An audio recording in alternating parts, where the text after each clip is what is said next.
భారత వాతావరణ శాఖ ఐఎండీ ఇక స్కైమెట్ అమరావతి వాతావరణ కేంద్రం కీలక వాతావరణ రిపోర్ట్ను విడుదల చేశాయి. బంగాళాఖాతంలో ఏర్పడిన ఉపరితల ఆవర్తనం ఆ తర్వాత అల్పపీడనంగా మారి అది బలహీనపడింది. దీని ప్రభావంతో తమిళనాడులో ఇప్పటికే విస్తారంగా వర్షాలు కురుస్తూ ఉన్నాయి.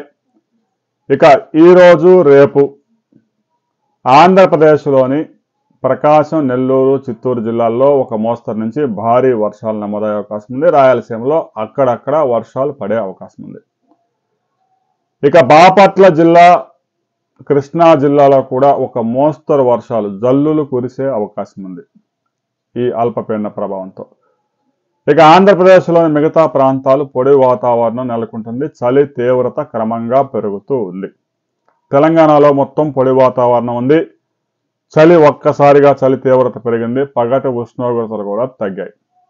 ఇక రాబోయే 3 రోజుల్లో ఆంధ్రప్రదేశ్లో బాపట్ల నుంచి చిత్తూరు వరకు ఒక మోస్తరు నుంచి భారీ వర్షాలు, రాయలసీమలో అక్కడక్కడ జల్లులు పడే అవకాశాలు కనిపిస్తూ ఉన్నాయి.